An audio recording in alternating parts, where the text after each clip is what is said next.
दोस्तों, बहुत से लोग मुझसे पूछ रहे थे आज कौन कौन से क्वेश्चन आए सेप्टेम 10 के और मतलब सेट बी के नॉन टेक्निकल के पेपर में।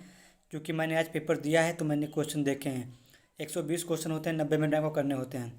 तो जो मेरा पहला क्वेश्चन था वो था कि यूक्रेन नाटो का मतलब यूक्रेन उसके बाद लिखा था नाटो का सदस्य है, नाटो का सदस्य नहीं है, ये सब चीज़ें थी।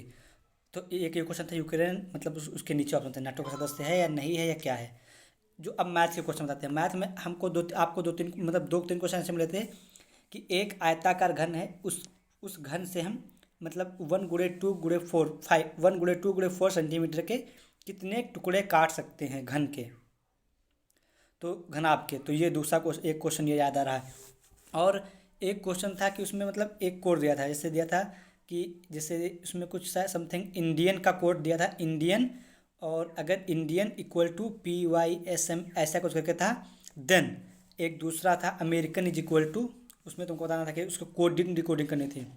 एक क्वेश्चन था जिसमें 3 था, 11 था, उसके बाद 3 11 28 347 इस तरह मतलब नंबर दिए थे 4 5 सीक्वेंस में। तो आपको नेक्स्ट नंबर फाइंड करना था। इसी तरह एक क्वेश्चन और था, उसमें 3 था और और उसमें भी कुछ था, तो उसका मैंने डिकोड किया था क्योंकि उसका मैंने आंसर आ गया था। तो उसमें था ये कि हर पहले वाला नंबर 3 बार मल्टीप्लाई होकर उसमें 2 ऐड करना था। तो एक ये क्वेश्चन था। और मैथ के एक क्वेश्चन ऐसा था जिसमें था कि मतलब पूछ रहा था इससे एक पेंट दिया था कि इतने लीटर पेंट है, तो इतने घन लीटर के मतलब कितने बॉक्स पेंट हो जाएंगे, ये क्वेश्चन था। एक क्वेश्चन था कि यदि एक व्यक्ति की स्पीड 75 किलोमीटर प्रति आवर है और दूसरे व्यक्ति की स्पीड 60 किलोमीटर प्रति आवर है, तो और 20 मिनट बाद दोनों आपस में एक जगह पे मिल जाते हैं, तो बताओ कि मतलब दूसरा व्यक्ति पहले वाले से कितनी दूर आगे था स्टार्टिंग में जब रेस स्टार्ट हुई थी। एक ये क्वेश्चन था। और जो एक क्वेश्चन था उसमें से थे कि एक 200, हाँ 200 वस्तुओं का क्रय मूल्य एक्स वस्तुओं के विक्रय मूल्य के बराबर है। 200 वस्तुओं का क्रय मूल्य एक्स वस्तुओं के विक्रय मूल्य के बराबर है। यदि लाभ 25% है तो एक्स का मान बताओ। एक क्वेश्चन ये था जो हम मैथ के क्वेश्चन आज आपसे डिस्कशन कर रहा हूँ।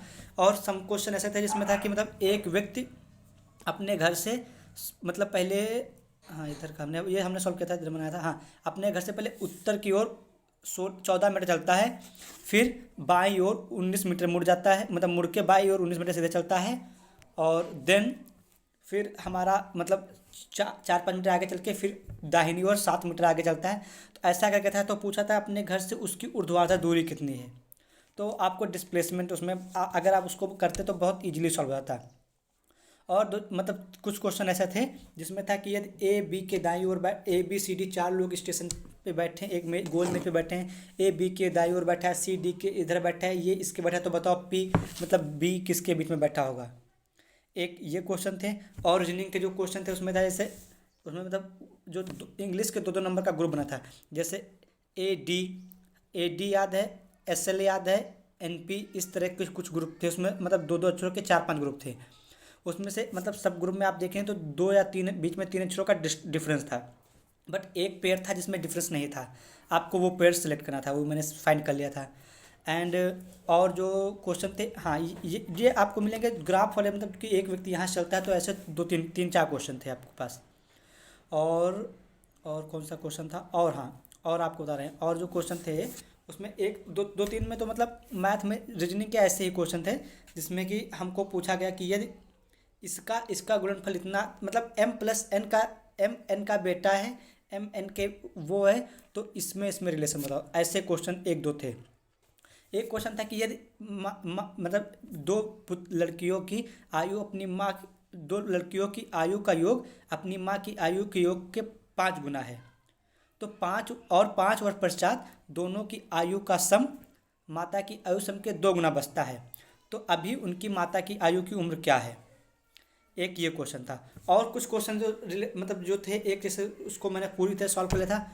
उसमें यह था कि मतलब उसमें आंसर फादर रहा था कि एक मतलब लड़के की मतलब एक व्यक्ति की एक लड़के के पापा की माँ की बहन के इकलौते भाई के लड़के में, और मतलब वो मैं था और उसमें रिलेशन। तो ऐसे क्वेश्चन थे उसमें मेनली। और इंग्लिश का जो पोर्शन था उसमें उसमें बेसिकली जो एंटोनिम सिनोनिम थे वो तो एग्जैक्टली मुझे वर्ड तो नहीं याद है, क्योंकि वर्ड थोड़े मतलब बढ़िया लेवल के थे, मॉडरेट लेवल के थे, जो मतलब डेली लाइफ में यूज नहीं थे। मतलब जैसे उसमें जैसे देखिए, जैसे उसमें ऑप्शन था क्लीन, नीट और एक और, तो आप देखिए उसमें डिफरेंट वर्ड छोड़ना है, और जब चार ऑप्शन आप देखेंगे तो उसमें देखेंगे क्लीन का भी अर्थ वही है, नीट का भी अर्थ वही, तो इस तरह आप एलिमिनेट करके उसको आंसर फाइंड कर सकते हैं। और इसके अलावा जो और इंग्लिश में थे उसमें आपको तीन चार सेंटेंस ऐसे थे जो PQRS, उसमें चार सेंटेंस लिखे थे। P, it is raining today. Q, the pleasure, ये, और उसमें चार सेंटेंस थे। उसमें आपको क्या करना था, उसको अरेंज करना था, आपको एक सेंटेंस बनाना था, वो भी अच्छा सेंटेंस, मतलब एक सही सेंटेंस आपको उसको अरेंज करना था। दो तीन और तीन चार क्वेश्चन ऐसे थे जिसमें स्पेलिंग मतलब सेंटेंस पूरा लिखा होगा, आपको उसमें फाइंड करना है कि यहाँ पे मिस्टेक कहाँ से है। जैसे उसमें मिस्टेक कैसे करते हैं, जैसे पूरा सेंटेंस लिखा, उसमें इज के साथ वर्ब की थर्ड फॉर्म लगा दी, या क्या कर रहे हैं कि कैन के साथ वर्ब की इंग वाली फॉर्म लगा दे रहे हैं। तो ऐसे मतलब तीन चार क्वेश्चन आपको ऐसे मिलेंगे जिसमें पूरा सेंटेंस दिया था, बट उस सेंटेंस के किसी पार्ट में मिस्टेक थी। तो नीचे part A, part B, part C, part D करके दिया होगा, उसमें आपको फाइंड करना होगा कि किस पार्ट में आपको मिस्टेक है। तो एक ये क्वेश्चन था कि मतलब ऐसे क्वेश्चन दो तीन थे जिसमें आपको सेंटेंस के पार्ट में मिस्टेक करनी थी। और एक मैंने पहले ही बताया, एक अनसीन पैसेज का था जिसमें एक पैसेज पूरा दिया होगा, उस पैसेज से तीन चार क्वेश्चन आपको करने होंगे, वो भी आसान था। और इसके अलावा जो कुछ क्वेश्चन थे जिसमें मतलब वन वर्ड सब्स्टिट्यूशन था, कि जैसे ये किसको कहते हैं, या ये मतलब पूरा दिया गया कि इसको डिफाइन करो, मतलब वन वर्ड सब्स्टिट्यूशन आप जानते होंगे। और करेक्ट स्पेलिंग आपको सिलेक्ट करनी थी, उसमें एक ही जैसे चार पांच वर्ड होंगे, जैसे हेट्रोसेल्युलर, उसमें किसी में डबल एल है, किसी में डबल ई है, किसी में डबल एस है।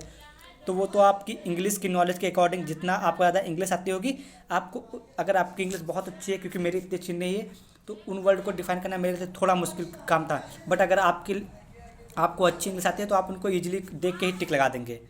एक्टिव पैसिव को आपको तीन चार वाक्य मिलेंगे जो आपको एक्टिव से पैसिव दिया होगा या पैसिव से एक्टिव दिया होगा, वो आपको करने थे। इसमें मैंने ज़्यादा देखा तो इम्परेटिव सेंटेंस के करीब तीन चार थे, और ज़्यादा एक दो सिंपल थे। डायरेक्ट इनडायरेक्ट के आपको तीन से चार सवाल मिलेंगे, मतलब डायरेक्ट इनडायरेक्ट के आपको उसमें भी वही था, इम्परेटिव सेंटेंस उसमें था लगभग। तो ये था डायरेक्ट इनडायरेक्ट के आपको क्वेश्चन मिलेंगे। और करंट से जो क्वेश्चन मिलेंगे जीएस से, तो वो तो बता ही चुके हैं कि उसमें जैसे कुछ क्वेश्चन, एक क्वेश्चन था कि भारत के मतलब मानवाधिकार का वो किस में है, तो ये क्वेश्चन किस अनुच्छेद में है, ये आपको पता होना चाहिए। मतलब ऐसे ही इसी तरह, अब जरूरी नहीं कि जो पेपर आज आया है वही पेपर कल भी आया, या नेक्स्ट पेपर वही भी आए। तो आप लोग को मैं एक मतलब ऊपर ऊपर मोटा मोटा व्यू दे रहा हूँ कि क्वेश्चन किस लेवल से कहाँ से आ रहे हैं। हाई स्कूल की पूरी साइंस से क्वेश्चन, मतलब हाई स्कूल की जो बेसिक साइंस है उससे बढ़िया क्वेश्चन आए थे, सिंपल क्वेश्चन थे, और नॉर्मली देखने वाले थे। उसमें ऑक्सीडेशन स्टेट पूछी थी, मतलब कि ऑक्सीडेशन स्टेट मतलब सिलेक्ट करनी थी, या रिडक्शन हो रहा है या ऑक्सीडेशन हो रहा, तो ये चीज़ें सिलेक्ट करनी थी। प्रोबेबिलिटी से क्वेश्चन आए थे, करीब दो तीन क्वेश्चन आए थे, उसमें प्रोबेबिलिटी पूछी थी कि मतलब एक एग्जैक्टली क्वेश्चन मुझे याद है, उसमें 1 2 3 4 5 6 दिया था, एंड मतलब सामान्य की प्रायिकता क्या थी, तो वो आप देख पता कर सकते हैं, बहुत ज़्यादा हाफ थी, सिंपल था क्वेश्चन। और एक क्वेश्चन साइन 30 का मान पूछा था, साइन 30 के मान में आप अगर आपको आता होगा पता लगेंगे 0.5 होता है। और एक तो बहुत इससे भी सल प्रोबेबिलिटी का इतना सल क्वेश्चन था कि अगर किसी घटना के घटने की प्रायिकता 0.3 है, तो घटना के ना घटने की प्रायिकता मैथ के होंगे तो आप इजीली जान जाएंगे 0.7। तो ऐसे ऐसे क्वेश्चन थे, और मतलब दो चार क्वेश्चन तो जैसे मैथ के थे, जो क्वाड्रेटिक इक्वेशन के थे वो तो एकदम सरल थे। इसमें पूछा था x² प्लस इसमें इसके कितने रूट होंगे, अगर आपको सिंपली आता होगा तो जान जाएंगे कि अगर क्वाड्रेटिक इक्वेशन है तो 2 रूट होंगे। और ये मतलब बहुत मैथ इतना टफ नहीं था, रीजनिंग के क्वेश्चन हालांकि टफ थे, और इंग्लिश के कह सकते हैं। और जो जीके थी वो थोड़ी बहुत मतलब एक दो चार क्वेश्चन थोड़े हिस्ट्री से कुछ ज़्यादा मतलब ऐसा था नहीं कि कुछ बहुत ही पीछे का पूछ लिया हो। जो हमारी करंट चल रही है जीके, या जो नॉलेज है जो संस्थानों से, या जैसे जो हमारी मिसाइल रॉकेट सिस्टम या जो डिफेंस से जुड़ी चीज़ें होती हैं, उनसे थोड़े बहुत क्वेश्चन थे कि जैसे क्रूज मिसाइल का नाम क्या है, तो आपको क्रूज मिसाइल का नाम बताना था। तो ये सब क्वेश्चन थे। और जैसे यूएनओ का मतलब सदस्य है या नहीं है, यूएन परिषद कहाँ, तो ऐसे क्वेश्चन आते हैं। तो आप लोग इसमें बिल्कुल भी परेशान ना हो, अच्छे से तैयारी करके जाएं, अच्छे से पढ़ें, और पेपर में आपको करीब 120 में से 70-80 क्वेश्चन आपको आते होंगे, ये मेरा विश्वास है, क्योंकि ये बहुत सरल होता है। अगर आपने थोड़ी भी तैयारी की तो वो 70-80 क्वेश्चन आते होंगे। और चूँकि पेपर में आपको 90 मिनट का सिर्फ टाइम मिलता है, 120 क्वेश्चन होते हैं। तो मेरी एडवाइस है कि आप लोग क्वेश्चन को मतलब देखें, उसको अगर टिक आता है तुरंत लगा दीजिए, अगर नहीं भी आता है तो आप उसमें तुक्का मार सकते हैं, क्योंकि निगेटिव मार्किंग है नहीं, तो घबराने की इसमें ज़्यादा कोई बात नहीं है। आप उसको टिक कर दीजिए, एंड उसको टैग कर सकते हैं आप, अगर बाद में टाइम बचेगा तो आप देख लीजिए, लेकिन आंसर टिक करने के बाद टैग कीजिए, क्योंकि ऐसा ना हो कि आपके पास बाद में टाइम ना बचे फिर आप उस पर भटके वापस। तो ये मेरा है कि जो जो बड़े क्वेश्चन है जिसमें आप देखिए, मान लीजिए जैसे जैसे जो स्पीड के या एज रिलेटेड है, अगर देख रहे हैं आप उसमें टाइम लग रहा है, काफ़ी क्रिटिकल क्वेश्चन दिख रहा है आपको, आपको समझ में नहीं आ रहा है, या इंग्लिश में आपको टिपिकल दिख रहा है, तो मेरा ये ऐसा सजेशन है कि आप उसको स्किप कर सकते हैं। उसमें जो ऑप्शन आपको सही लगे उसको टिक कर दीजिए, उसको टैग कर दीजिए, बाद में अगर टाइम मिले तो देखना, नहीं तो आप जल्दी बढ़िए, क्योंकि आपको 1 मिनट से भी कम समय मिल रहा है एक क्वेश्चन को, तो आपको स्पीड होनी चाहिए। मैंने आज यही फार्मूला अपनाया और फायदेमंद भी था। मैंने 80 मिनट में पूरे 120 क्वेश्चन अटेंड कर लिए थे अपने। उसके बाद मैंने परीक्षा करीब करीब 11-12 मिनट था, तो उसके बाद मैंने जो कुछ क्वेश्चन टैग किए थे, जो मुझे थोड़ा डाउट में थे या जिन पे मैं कैलकुलेशन कर सकता था, जो मुझे आते थे, उन पे लगा, तो 5-6 क्वेश्चन मैंने उसके बाद सही किए, हर एक एक 2-2 मिनट में कैलकुलेशन करके। तो ये आप कर सकते हैं, और आई होप आप सभी बढ़िया होंगे, और ऑल द बेस्ट।